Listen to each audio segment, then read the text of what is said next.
नमस्कार, मनी गुरु की इस खास पेशकश में आप सभी का स्वागत है। मैं हूं Swati Raina. Health insurance plan तो ले लिया, पर क्या आपका इंश्योरेंस प्लान आपकी जरूरतों पर फिट बैठता है? क्या आपका बेसिक हेल्थ प्लान गंभीर बीमारियों या फिर लाइफस्टाइल डिजीजेस को कवर करता है? हेल्थ इंश्योरेंस में पोर्टफोलियो अगर आप बना रहे हैं तो क्या क्या इसमें शामिल करना चाहिए? कैसे चुने एक अच्छा हेल्थ इंश्योरेंस प्लान? इसी पर रहने वाली है आज की खास चर्चा। हमारे साथ हैं Kapil Mehta, CEO secure now, और Amjad Khan, ED employee benefit, Anand Rathi insurance broker. स्वागत करते हैं दोनों ही एक्सपर्ट्स का हमारे साथ इस खास चर्चा में शामिल होने के लिए। हेल्थ इंश्योरेंस प्लान, इसकी ज़रूरत तो अब हम सबको मालूम चल गई है कि कितना इम्पोर्टेंट होता है, लेकिन कई बार ऐसा लगता है कि लोग हेल्थ प्लान ले तो लेते हैं, लेकिन उन्हें मालूम नहीं होता कि कितना हेल्थ प्लान लेना है, कौन सा हेल्थ प्लान लेना चाहिए। शायद उन्हें ये लगता होगा कि हमने हेल्थ प्लान ले लिया, ये हमारी सारी सबसे बड़ी जिम्मेदारी पूरी हो गई। पर कपिल जी, जब भी कोई हेल्थ प्लान लेता है या किसी को लेना है अभी हेल्थ प्लान, कौन से पैरामीटर्स होते हैं जिनको ध्यान में रखना चाहिए? जैसे हम इन्वेस्ट करते हैं, म्यूचुअल फंड खरीदते हैं, हमें मालूम होना चाहिए कि हमारा लक्ष्य क्या है, हमें कब तक निवेश करना है, कितना हमारा रिस्क एपेटाइट है। वैसे ही हेल्थ प्लान लेने से पहले होमवर्क क्या होता है? स्वाति, तीन चीजें देखने पड़ते हैं जब आप हेल्थ प्लान खरीदते हो। एक तो है जो प्रोडक्ट फीचर्स हैं, दूसरी बात यह है कि क्लेम्स की क्या परफॉर्मेंस है इंश्योरर की, और तीसरी की उसका प्रीमियम क्या है। और मेरे सोचने में प्रोडक्ट फीचर्स को 50% वेटेज मिलना चाहिए, आधा वेटेज 50% मिलना चाहिए, और 25% क्लेम्स और प्रीमियम को। एक ये मैथमेटिकल तरीका है सोचने के बारे में। प्रोडक्ट फीचर्स में एक तो फीचर्स हैं जो बहुत ही ज्यादा इंपॉर्टेंट होते हैं। एक फीचर है कितने सालों के लिए प्री एग्जिस्टिंग कंडीशंस एक्सक्लूडेड हैं, और अगर कोई प्रोडक्ट है जिसमें सिर्फ 2 साल के लिए एक्सक्लूड है तो वो बेहतर है। कुछ प्रोडक्ट्स में ये 4 साल तक भी जाता है। और दूसरा प्रोडक्ट फीचर जो बहुत इंपॉर्टेंट है कि जिसे हम बोलते हैं रूम रेंट कैप। जो इंश्योरेंस खरीदते हैं उसमें कोई कैप है कि आप इस कमरे में हॉस्पिटलाइज हो सकते हैं या उस कमरे में नहीं जा सकते। वो नहीं सिलेक्ट करना चाहिए। जहां तक कि हो सके कोई रिस्ट्रिक्शन नहीं होनी चाहिए, आप सिंगल एसी रूम में भी जा सकते हैं। आई थिंक ये बेसिक चीजें हैं। अगर आप इन तीन को थोड़ा ध्यान से देखेंगे, you will and up with a good insurance policy. बिल्कुल। तो आपने इंपॉर्टेंट बात बताई कि आपको किन छोटी छोटी बातों का ख्याल रखना है एक अच्छा हेल्थ प्लान लेने से पहले। अमजद, ये बताइए कि हेल्थ कवर लेना कितना होना चाहिए? मतलब ये किन पैरामीटर्स पर डिपेंड करेगा कि मुझे कितने हेल्थ कवर की जरूरत है? क्योंकि हेल्थ कवर तो कितने भी सम इंश्योर्ड के हो सकते हैं, लेकिन पर्याप्त मात्रा क्या हो, ये कैसे डिसाइड कर सकता है कोई? Swati, good evening. Thank you for inviting at your show. बहुत ही इंपॉर्टेंट क्वेश्चन है, स्पेशली जब हम हेल्थ इंश्योरेंस खरीदने की बारे में सोचते हैं तो। एंड कितना एडिक्वेट हेल्थ इंश्योरेंस होना चाहिए, इस सवाल को जवाब देने के लिए आई थिंक तीन इवैल्यूएशन तरीके हैं जो आपको हमेशा नजर में रखने चाहिए। एक तो आपकी एज क्या है, बिकॉज एक 25 साल की एज और 40 साल की एज के डिफरेंस में काफी डिफरेंस होता है इन टर्म्स ऑफ आपकी हेल्थ इंश्योरेंस रिक्वायरमेंट कितनी होनी चाहिए। सेकेंडली, आप मेट्रो में है या नॉन मेट्रो में है, ये दूसरा पैरामीटर है जो तय करेगा कि उस मेट्रो के हॉस्पिटलाइजेशन कॉस्ट और नॉन मेट्रो के हॉस्पिटलाइजेशन कॉस्ट में काफी फर्क है। And third part is the coverage element. जैसे कपिल जी इसको सब्सटैंशिएट कर रहे थे कि आपके कवरेज में रूम रेंट होता है और कोई एड ऑन होता है जो आपके कवरेज में होना चाहिए। सो ये तीन पैरामीटर्स के हिसाब से यू विल डिसाइड कि एडिक्वेसी कितनी होनी चाहिए। आपका रीजन, आपकी एज, आपकी लाइफस्टाइल, ये सारी चीजें डिसाइड करेंगी आपके सम इंश्योर्ड हेल्थ इंश्योरेंस की कितनी होनी चाहिए। बिल्कुल। तो ये कुछ पैरामीटर्स है कितने हेल्थ इंश्योरेंस आपको लेना चाहिए, जिस पर डिपेंड करता है। पर अगर देखा जाए कपिल जी, पहले ऐसा कहा जाता था कि अगर आप एक नॉन मेट्रो शहर में रहते हैं तब आपको एक अलग तरीके से अपने हेल्थ पोर्टफोलियो को बनाने की ज़रूरत है। मेट्रो सिटी में रहते हैं तो अलग तरीके से आपको अपना health portfolio, health insurance portfolio बनाने की ज़रूरत है। लेकिन जिस तरीके से मेडिकल इन्फ्लेशन बढ़ रहा है, जिस तरीके से लाइफस्टाइल डिजीजेस सिर्फ मेट्रो शहरों तक ही सीमित नहीं रही हैं, वो छोटे शहरों तक भी पहुंच गई है, उससे आपको लगता है कि ये डिफरेंशिएट करने की जरूरत है, चाहे आप मेट्रो सिटी में रहते हैं, नॉन मेट्रो सिटी में रहते हैं, तो वो एक बड़ा डिफरेंशिएटर पैदा हो सकता है। या फिर एक नॉन मेट्रो शहर में आपको कम खर्चा लगता होगा अस्पताल में इलाज का as compared to a big city. Definitely बड़े शहरों में बड़े अस्पताल होते हैं, बेहतर सुविधा होती है। क्या ये एक बहुत बड़ा डिफरेंशिएटर फैक्टर आपको लगता है जब आप एक हेल्थ इंश्योरेंस प्लान लेते हैं? स्वाति, हमारी अपनी कंपनी में हर रोज के हम 100 क्लेम देखते हैं, हेल्थ इंश्योरेंस क्लेम। और मैं आपको ये बता सकता हूँ कि अगर आप कुछ कुछ डिजीजेस हैं जैसे cancer, heart attack, cancer specifically, या कुछ ऑर्गन फेलियर्स, जहाँ पे जो खर्चा आता है वो, अगर आप मेट्रो में हैं, 15 से 20 लाख रुपए का खर्चा आता है। अब इतना खर्चा पहले कभी भी नहीं आता था। सो एक सिंपल चीज जो सबको करनी चाहिए कि अगर आपको कोई क्रिटिकल इलनेस हो जाए जैसे कैंसर या कीमोथेरेपी की जरूरत पड़े, तो आपको कम कम से कम 15-20 लाख का सम एश्योर्ड होना चाहिए। अगर आप टीयर 1 टीयर 2 टाउन में हैं, मेन मेट्रो में नहीं है, और अगर आप वहीं पे हॉस्पिटलाइज होते हैं, तो वहां पे खर्चे कम आते हैं, पर वहां पे भी 10-12 लाख का तो खर्चा आता है। मेरे सोचने में अगर कोई प्रीमियम को अफोर्ड कर सके, तो जो छोटे टाउन में है, they should also by 15 to 20 lakh sum assured. क्योंकि ऐसे भी हो सकता है कि उनकी बीमारी छोटे टाउन में हो, पर वो अपना इलाज किसी बड़े अस्पताल में करना चाहे। सो जहां तक कि हो सके, आई फील ये फ्लेक्सिबिलिटी आपको रखनी चाहिए। अगर खर्चे ज्यादा है, आप उसको अफोर्ड नहीं कर सकते, फिर आप कम सम एश्योर्ड लीजिए। पर किसी भी हालत में मेरे सोच में कोई भी आप कैलकुलेशन का मेथड लगा दें, 10 से 20 लाख का तो आपको इंश्योरेंस होना चाहिए आज के दिन में। बिल्कुल, तो कम से कम 20 लाख का तो आप दिमाग में रखिए एक प्लान कि हाँ, आपको 20 लाख की ज़रूरत अगर मानिए पड़ जाए तो आपके इंश्योरेंस से आप उसकी भरपाई कर पाएं। ये इस तरीके से सोचने का एक तरीका हो सकता है। हमेशा से एक डिफरेंशिएशन की ज़रूरत पड़ती है कई बार पॉलिसी धारकों को, जो कि अमजद मैं आपसे जानना चाहूँगी कि सिंगल प्लान लेना चाहिए या फिर फैमिली प्लान लेना चाहिए। तो जो इनिशियल स्टेज में होते हैं जो लोग अपने हेल्थ इंश्योरेंस लेने के, उनको आप क्या सजेस्ट करेंगे? शुरुआत में आप एक इंडिविजुअल प्लान ले और उसके बाद उसको फैमिली फ्लोटर में क्या बदलना पॉसिबल होता है, या फैमिली फ्लोटर अलग से ही प्लान है जिसमें आप अपने तमाम स्पाउस, बच्चे जब हो जाते हैं और उसके बाद अपने पेरेंट्स को भी शामिल कर सकते हैं? कैसे वर्क करता है ये? स्वाति, हेल्थ इंश्योरेंस का अहम रूल ये है कि आप जितनी जल्दी हो सके इस पॉलिसी को ले लें, उतना बेहतर है आपकी लाइफ में। कि जो जैसे जैसे एज आपकी बढ़ती जाती है, वो इंश्योरेंस कंपनीज उस रिस्क इवैल्यूएशन को थोड़ा अलग तरीके से देखते हैं। अब जैसे मान लीजिए अपने 25 साल पे आप सिंगल हैं और अपने पॉलिसी ले ली है, and by the time you are 30 और आपकी शादी हो गई है, and you can obviously add your dependents, your wife and subsequently your children into it. You have a continuity of coverage, जो बहुत इंपॉर्टेंट है। होता है क्या है, हम 40-45 ईयर्स पे पॉलिसी बाय करना के बारे में सोचते हैं इंडिया में आमतौर पे, जैसे होता है। और उस टाइम पे आपको रिटेल पॉलिसी में 3 साल का वेटिंग पीरियड हो जाता है। कम से कम 3 साल तक आपके कोई भी क्लेम्स एडमिसिबल नहीं होंगे। वो बहुत बड़ा एक रिस्क आप है जो आप लेते हो, स्पेशली जब आप पॉलिसीज लेट खरीदते हो। तो सिंगल पॉलिसी, फ्लोटर पॉलिसी बड़ी आराम से हो जाती है, but as early as possible अगर हम पॉलिसीज ले लें तो आई थिंक हमारी एडिक्वेसी और कंटिन्यूटी बनी रहती है हेल्थ इंश्योरेंस को लेके। बिल्कुल।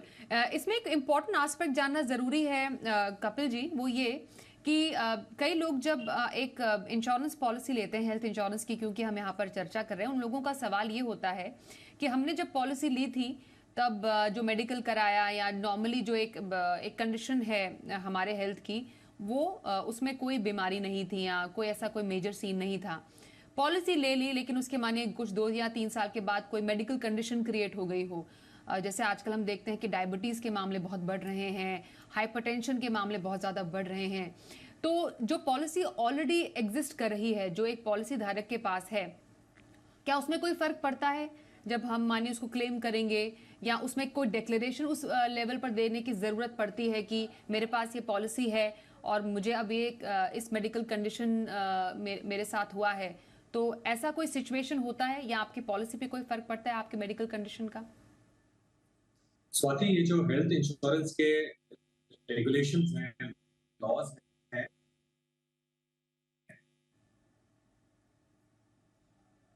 ये ओके। हम्म हम्म ओके, मैं कपिल जी आपके पास फिर से आती हूँ। मैं यही सवाल अमजद से पूछना चाहती हूँ। अमजद, किसी स्टेज पर अगर मानिए किसी बीमारी का पता चलता है तो एक पॉलिसी धारक को उस वक्त करना क्या चाहिए? स्वाति, जब आप कोई चीज डायग्नोज करते हो उसके बाद आपको हेल्थ इंश्योरेंस अनफॉर्चुनेटली कवर नहीं करेगा, बिकॉज ये हेल्थ इंश्योरेंस आपका प्रोविजन है आपका फ्यूचर में कोई कंटिजेंसी कवर करने के लिए। आइडियली जब आप हेल्थ इंश्योरेंस पॉलिसी लेते हो, आप जिस भी एज पे लो, 25 पे लो, 30 पे लो, 35 पे लो, आप एक चीज इंश्योर कीजिए। जैसे कि आप देख रहे हैं पिछले 10-15 साल से इंडिया में लाइफस्टाइल रिलेटेड डिजीज बढ़ती जा रही है, डायबिटीज उसमें सबसे बड़ा है। डायबिटीज का प्रोपोर्शन 25% क्लेम्स, आई थिंक, जो इन पेशेंट हॉस्पिटलाइजेशन क्लेम आते हैं वो डायबिटीज के थ्रू आते हैं, डायबिटीज और अलाइड रीजंस की वजह से आते हैं। तो आपके हेल्थ इंश्योरेंस पॉलिसीज में जो एड ऑन राइडर्स होते हैं क्रिटिकल इलनेस को लेके, वो बहुत ज्यादा इंपॉर्टेंट हो जाते हैं। तो वो आपको एक ध्यान रखना चाहिए कि आपने जब पॉलिसी ली है, तो जब आप सम इंश्योर डिसाइड कर रहे हैं बेस्ड ऑन रीजन एंड आपकी फैमिली साइज और आपका एज, आपको आपके कवरेज जो है, आपके एड ऑन्स जो है, वो भी बहुत उतने ही इंपॉर्टेंट होते हैं ताकि ये सारी चीजें वो कवर कर सके, बिकॉज डायग्नोसिस के बाद कोई हेल्थ इंश्योरेंस पॉलिसी कवर नहीं करेगी। ओके।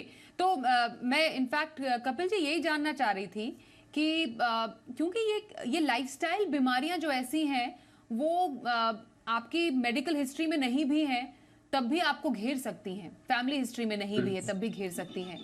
तो ऐसा कोई प्रोविजन नहीं है कि मानिए कोई किसी को डायग्नोज हुआ है हाइपरटेंशन या डायबिटीज जैसी किसी भी बीमारी से, वो किसी पॉलिसी में कवर हो पाए, या अगर ऐसा होता है तो उस स्थिति में बेस्ट केस सिनेरियो क्या हो सकता है? स्वाति, ये जो लाइफस्टाइल डिजीजेस हैं ये बड़ी आसानी से कवर हो जाते हैं आजकल। अगर आपको डायबिटीज, एक वक्त होता था कि अगर आपको डायबिटीज था तो कवर नहीं होता था। अभी ऐसी कोई प्रॉब्लम नहीं है। इनफैक्ट अभी टाइप 1 डायबिटीज भी कवर हो जाता है। और अगर आपको हाइपरटेंशन है और कंट्रोल्ड हाइपरटेंशन है, आप उसकी मेडिकेशन ले रहे हैं, उसको कंट्रोल में है, you will get an insurance policy. एक चीज मैं बहुत जरूरी आपको बताना चाहता था कि एक बार आपने हेल्थ इंश्योरेंस पॉलिसी खरीद ली है, उसके बाद अगर आपको कोई प्रॉब्लम होती है तो ये इंश्योरेंस लॉज में जो इंश्योरेंस प्रीमियम है वो नहीं बदल सकते आपके लिए। और ये जो पॉलिसीज हैं ये पूरी लाइफ लॉन्ग रिन्यूएबल होते हैं। तो एक बार आपने खरीद लिया है ना, तो प्रीमियम आपके लिए सिर्फ आपके लिए बदल सकते हैं अगर आपको कोई डिजीज हो, और ये हमेशा रिन्यू होंगे। और डायबिटीज, हाइपरटेंशन के पॉलिसीज एक्चुअली काफी आसानी से मिल जाते हैं आजकल। बिल्कुल, तो आप कह रहे हैं कि इसमें इसको इंक्लूड करना या आसानी से ऐसे पॉलिसी कवर जो होती है, ऐसी पॉलिसीज मिलना अब आसान है। पहले के टाइम पे काफी ज्यादा मुश्किल होता था, स्पेशली लाइफस्टाइल डिजीजेस को पॉलिसी में कवर करना।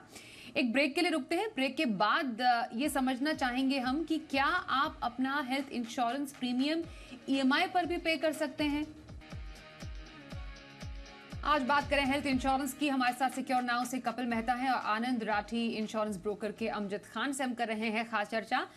अमजद, एक जो बहुत इंपॉर्टेंट एस्पेक्ट है जब हम कोई हेल्थ इंश्योरेंस पॉलिसी ले रहे होते हैं, वो जो हमारे क्लेम प्रोसेस, जब हम क्लेम लेते हैं उस पर बहुत बड़ा इम्पैक्ट डालता है, वो होता है नेटवर्क अस्पताल का दायरा। क्योंकि पॉलिसी लेते वक्त हम बहुत सारी बारीकियों को नजरअंदाज कर देते हैं। तो नेटवर्क अस्पताल का दायरा कैसे पता होना चाहिए, कैसे पता चलता है किसी एक पॉलिसी धारक को, और यूजुअली कितना मददगार साबित होता है किसी नेटवर्क अस्पताल में इलाज कराना एक क्लेम प्रक्रिया के समय? तो स्वाति, होता है कि जब आप पॉलिसी आप खरीदते हो तो ये नेटवर्क हॉस्पिटल्स हैं, ये अक्रॉस द कंट्री होते हैं, और ये आपको जिस इंश्योरेंस कंपनी से आपने पॉलिसी खरीदी है वही इंश्योरेंस कंपनी आपको ये नेटवर्क ऑफ हॉस्पिटल्स शेयर करती है। इनफैक्ट उस कंपनी के वेबसाइट पे भी आपको नेटवर्क ऑफ हॉस्पिटल्स मिल जाएगा जो पैन इंडिया स्प्रेड होता है। इसमें ध्यान देने वाली दो बातें हैं। एक तो ये नेटवर्क हॉस्पिटल जो है ये more less every quarter change होता है, कई नए हॉस्पिटल्स ऐड होते हैं, कुछ हॉस्पिटल्स को डिलीट किया जाता है because of fraudulent practices, but network more less 12-13 हजार हॉस्पिटल्स के आसपास होता है, वो एवरेज है। हालांकि इसमें इस्तेमाल 2,500-3 हजार हॉस्पिटल्स के आसपास ही होते हैं। बट सबसे बड़ा फायदा जो है कंज्यूमर के लिए नेटवर्क हॉस्पिटल का है। ये नेटवर्क हॉस्पिटल बनाए इसलिए गए हैं ताकि वहां पे जो इंश्योरेंस कंपनी है वो प्री निगोशिएटेड रेट्स कुछ एलिमेंट्स के लिए डिसाइड कर सकें। तो काफी सारी ऐसी एडवांटेज होती हैं, इसलिए नेटवर्क हॉस्पिटल में आपका इलाज जो होता है वो कैशलेस होता है, जहां पे आपके जेब से कुछ नहीं जाता है। इंश्योरेंस कंपनी का आप अपना हेल्थ कार्ड यूज करते हैं एंड पैसे का ट्रांजैक्शन जो होता है वो डायरेक्टली इंश्योरेंस कंपनी से हॉस्पिटल को होता है। उस तरह से नेटवर्क हॉस्पिटल में कैशलेस का एडवांटेज होता है। और जब आप नेटवर्क हॉस्पिटल से बाहर किसी हॉस्पिटल में जाते हैं तो वो कैशलेस एडवांटेज से बाहर निकल जाता है और वहां पे रीएम्बर्समेंट चलता है, बिकॉज वहां पे ये होगा कि आप सारा का सारा कॉस्ट है अपफ्रंट बेयर करेंगे, डॉक्यूमेंट सबमिट करते हैं इंश्योरेंस कंपनीज को, और इंश्योरेंस कंपनी इवेंचुअली आपको रीएम्बर्समेंट पे करती है, जो आपको more less 45 days to 60 days लगते हैं। सो दैट्स हाउ कि network hospital should be utilised, और उसके लिए आपको नेटवर्क हॉस्पिटल जानना बहुत जरूरी है आपके हेल्थ पॉलिसी के अंदर। बिल्कुल। कपिल जी, यहाँ पर कुछ जो टर्मिनोलॉजी होती है या कुछ जो टेक्निकलिटीज हैं एक इंश्योरेंस की, जो कई बार एक पॉलिसी धारक नहीं समझ पाता है, और एक बहुत बड़ा इम्पैक्ट तब पड़ता है जब एक्चुअली क्लेम करने की बारी आती है एक हेल्थ प्लान को। वो होते हैं डिडक्टिबल्स, को पेमेंट, जैसे आपने रूम रेंट का जिक्र किया था कि जब आप पॉलिसी ले तो रूम रेंट के प्रोविजंस क्या कहते हैं उसका ध्यान दें। तो डिडक्टिबल, को पेमेंट क्या है, और इसके बारे में एक पॉलिसी धारक को पॉलिसी खरीदते समय क्या मालूम होना चाहिए? स्वाति, को पेमेंट नॉर्मली टिपिकली तो जो सीनियर सिटीजन होते हैं उनके पॉलिसीज पे लगता है। तो 10% को पे हो सकता है या 20% बोलते हैं। इसका ये मतलब है कि अगर आपका समझो 1 लाख रुपए का हॉस्पिटल का बिल आया और 10% का कोपे है, तो 10,000 रुपए आपको अपने आप देने पड़ेंगे, 90,000 रुपए इंश्योरेंस कंपनी देगी। ये कोपे होता है। जहां तक हो सके कोपे के बिना खरीद लीजिए पॉलिसी। जो डिडक्टिबल है, डिडक्टिबल का मतलब है कि अगर कोई बोलता है कि आपके पॉलिसी में 1 लाख रुपए का डिडक्टिबल है या समझो 50,000 रुपए का डिडक्टिबल है, तो अगर आपका 1.5 लाख रुपए का बिल आया तो पहले 50,000 रुपए आपको अपने आप देने पड़ेंगे। उसके बाद जो खर्चे आएंगे 1 लाख रुपए, वो इंश्योरेंस कंपनी देगी। और बोथ डिडक्टिबल और कोपे का ये फायदा होता है कि अगर कोई पॉलिसी बहुत महंगी है तो ये सस्ते हो जाते हैं और ज्यादा अफोर्डेबल हो जाते हैं। तो ऐसी बात नहीं है कि ये खराब फीचर्स हैं, ये एक प्रीमियम प्लानिंग का तरीका होता है और इसमें कोई हर्ज नहीं है। आपको बस पता होना चाहिए कि आप क्या खरीद रहे हो। ओके, तो आप कह रहे हैं कि प्रीमियम पर काफी हद तक इसका असर पड़ता है। सस्ती पॉलिसी आपको मिल सकती है, लेकिन फायदा भी है, तो मालूम होना भी जरूरी है कि आखिरकार इसका एक्चुअली आपके लिए क्या इम्पैक्ट है। एक्सक्लूजन्स को समझना बेहद जरूरी है अमजद, इसलिए ये बताइए एक्सक्लूजन हमारे लिए क्या हो किसी पॉलिसी में, उसको कैसे जाना जा सकता है। कई बार एक पॉलिसी में वैसा बीमारी नहीं शामिल होती है जो हमें चाहिए, जिसके लिए हमें कवर चाहिए, ऑलरेडी जो हमारे पास पॉलिसी है उसमें वो फीचर्स नहीं है। तो इस प्रोविजन को एक पॉलिसी धारक कैसे समझ सकता है? स्वाति, बेसिक आपकी जो बेसिक हेल्थ पॉलिसी है उसमें जो इंपॉर्टेंट चीज एक होती है वो एक क्रिटिकल इलनेस की हम बातें कर रहे थे। तो वो एक क्रिटिकल इलनेस ऐसी चीज है जो एक्सक्लूजन तो नहीं बोलूंगा, बट आप उसको एज एड ऑन आप पॉलिसी में जरूर ले सकते हैं। नाउ एक्सक्लूजन में एक कंज्यूमर के नजर से 2-4 चीजें समझनी जरूरी है। एक्सक्लूजन में होती है एक प्री एग्जिस्टिंग कंडीशन का एक वेटिंग पीरियड होता है। दैट मीन्स आपकी शरीर में अगर पहले से कोई बीमारियां हैं और उससे रिलेटेड कोई क्लेम आता है तो वो क्लेम पे नहीं होगा। तो ये आपका एक्सक्लूजन लिस्ट नंबर 1 होता है। ये किसी इंश्योरेंस कंपनी में 2 साल से लेके 3 साल तक का वेटिंग होता है। दूसरा एक्सक्लूजन लिस्ट होती है पॉलिसी की एक्सक्लूजन होती है, वो 30 डेज की होती है। जैसे आपने पॉलिसी 1 जनवरी को खरीदी तो आपको 30 डेज का वेटिंग पीरियड होगा। मतलब कोई भी क्लेम अगर 30 डेज के विद इन आता है तो पॉलिसी उसको एक्सेप्ट नहीं करेगी, तो आपको 30 डेज का वेवर के बाद ही पॉलिसी शुरू होती है। थर्ड होता है कुछ पॉलिसीज में डिजीज स्पेसिफिक एक्सक्लूजन होते हैं। सो मोटा मोटी इसका कंक्लूजन ये है कि एज अ कंज्यूमर जब आप पॉलिसी खरीदते हैं तो आपको एक्सक्लूजन्स बहुत बारीकी से पढ़ना जरूरी है, बिकॉज आपको पता होना चाहिए आपकी पॉलिसी में क्या कवर्ड और क्या कवर्ड नहीं है, और अदर क्या कवर हो सकता है एडिशनल प्रीमियम देके। So I think that's the best way to look at exclusions, because उसके बिना तो फिर you might be in for a shock. कहीं कोई ऐसा कोई क्लेम आता है और आपको पता ही नहीं है, सडनली आपको ये बताया जाता है कि ये पूरा का पूरा क्लेम आप खुद पे करने वाले हैं, तो then it's a rude shock. इसलिए एक्सक्लूजन को जानना और समझना बहुत जरूरी है। बिल्कुल, तो पॉलिसी में क्या शामिल है, क्या नहीं शामिल है, आपके हिसाब से वो पॉलिसी आप पर फिट बैठती है कि नहीं, क्योंकि चर्चा इसी बात पर चल रही है कि आपके लिए वो पॉलिसी कितनी फिट है, और एड ऑन कवर में आपको थोड़ा एक्स्ट्रा प्रीमियम देना पड़ता है। ये भी सही है, लेकिन हाँ, डेफिनेटली आप अपने हिसाब से अपने पॉलिसी को डिजाइन भी कर सकते हैं एड ऑन कवर के सहारे। आप सबसे इम्पोर्टेंट कपिल जी जानना जरूरी है, कई कंपनीज ने इंश्योरेंस कंपनीज ने सुविधा देनी शुरू की क्योंकि हमें मालूम है कि हेल्थ इंश्योरेंस के प्रीमियम्स काफ़ी ज़्यादा बढ़ते जा रहे हैं, कि आप अपना प्रीमियम ईएमआई पर भी दे सकते हैं, मतलब किस्तों में दे सकते हैं। इस पर जरा थोड़ा सा बताइए कि आखिरकार ये जो फीचर है वो इंश्योरेंस कंपनियां कैसे पॉलिसी धारकों को दे रही है। क्या ये नए पॉलिसी धारकों के लिए है, या जो पुराने जिनके पास पॉलिसी है वो भी इस फीचर का फायदा ले सकते हैं?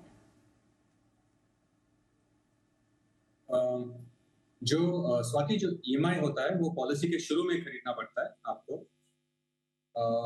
इसमें कुछ फायदे ये हैं। सबसे बड़ा फायदा ये है कि जो पॉलिसी की अफोर्डेबिलिटी है वो बढ़ जाती है, और आप उसको अगर आप 6 महीने बाद पॉलिसी को बंद करना चाहते हैं तो आप जो ईएमआई है वो बंद कर सकते हैं। पर इसमें मेरे सोचने में काफ़ी नेगेटिव्स हैं। एक नेगेटिव तो ये है कि इसका कॉस्ट बढ़ जाता है, 3 से 6% तक आपका पूरा कॉस्ट बढ़ जाता है। दूसरा, उससे ज़्यादा प्रॉब्लम ये है कि अगर समझो बाई चांस आपका कोई ईएमआई रह जाता है और उसके बाद और आपको पता नहीं चलता, क्योंकि हर महीने ईएमआई जाता है, और उसके बाद आपका कोई क्लेम आता है तो वो क्लेम पे नहीं होगा। मेरे ख्याल से ये रिस्क काफ़ी ज़्यादा है, क्योंकि कई बार पेमेंट्स फेल हो जाते हैं अगर आप उसको ऑटोमेट भी करें। तो मेरा ये क्या सोचना है कि जहाँ तक हो सके आप ईएमआई आप नॉर्मल एनुअल पॉलिसी खरीदें। अगर अफोर्डेबिलिटी बहुत बड़ी इशू है तब ईएमआई ठीक है, पर अगर आप ईएमआई में पॉलिसी लेते हैं तो बहुत ध्यान रखिए कि आपका हर महीने समय पे ईएमआई जाता रहे इंश्योरेंस कंपनी को। ओके, अमजद, आपसे इसी पर एक क्विक टेक लेना चाहेंगे। कई बार ऐसी नौबत आ गई कि ईएमआई तो आप भर ही रहे हैं प्रीमियम का, लेकिन उससे पहले क्लेम करने की जरूरत पड़ गई, तो इस केस में कंपनी आपको किस तरीके की रियायत देती है, या फिर ईएमआई नहीं दे पाए जिसका जिक्र कपिल जी कर रहे थे, तो उस केस में क्या होता है? ईएमआई एक सुविधा है स्वाति, टू अंडरस्टैंड कि पीपल अफोर्डेबिलिटी के हिसाब से अगर हेल्थ इंश्योरेंस नहीं ले पा रहे हैं तो उस प्रॉब्लम को दूर करने के लिए इंश्योरेंस कंपनी से ऑलमोस्ट 1 साल पहले ये फैसिलिटी दी है कि आप ईएमआई पे पॉलिसी ले सकते हैं। प्रॉब्ली 6 महीने, 3 महीने या इवन मंथली ईएमआई पे होती हैं। बट आपके सवाल पे वापस आते हुए, अगर कोई क्लेम आ जाए आपके पूरे ईएमआई खत्म होने से पहले, तो वो क्लेम बिल्कुल एडमिसिबल होगा, वो क्लेम इंश्योरेंस कंपनी पे करेगी। उसमें ये होता है कि आपके मान लीजिए 2 ईएमआई बाकी है, तो वो 2 ईएमआई का जो अमाउंट है वो आपके टोटल क्लेम में से डिडक्ट होके तब आपका क्लेम सेटल होगा। तो क्लेम नॉर्मल प्रोसेस में जैसे कैशलेस रिइंबर्समेंट नेटवर्क में गए तो कैशलेस भी है, वो सारा प्रोसेस एग्जैक्टली नॉर्मल वैसे ही ऑपरेट करेगा। इट्स जस्ट दैट अगर आपका ईएमआई पेंडिंग है तो वो ईएमआई का अमाउंट आपके टोटल क्लेम्स आउटगो से डिडक्ट होके इंश्योरेंस कंपनी अमाउंट पे करेगी। और रही बात पेमेंट की, तो इंश्योरेंस कंपनीज आपको एक ग्रेस पीरियड देती हैं। इसमें 15 से 30 दिन का ग्रेस पीरियड होता है, जिसके अंदर अगर आपने पेमेंट नहीं कर पाए तो 15-30 डेज के अंदर आपको पेमेंट करके कंटिन्यूटी बनाए रख सकते हैं। बट हालांकि अगर आपने ग्रेस पीरियड ब्रीच कर दिया तब insurance company has the complete right to cancel the policy. Okay, तो इस बात का ख्याल रखने की जरूरत है अगर आप चूज करते हैं इस ऑप्शन को कि आप अपना प्रीमियम ईएमआई पर देना चाहते हैं। तो काफी पहलुओं पर आज हमने चर्चा की है। कपिल मेहता जी, अमजद खान जी, आप दोनों का बहुत धन्यवाद हम करेंगे हमारे साथ इस चर्चा में शामिल होने के लिए, इंश्योरेंस से जुड़ी तमाम बारीकियां हमारे दर्शकों तक पहुंचाने के लिए। आज के शो में बस इतना ही।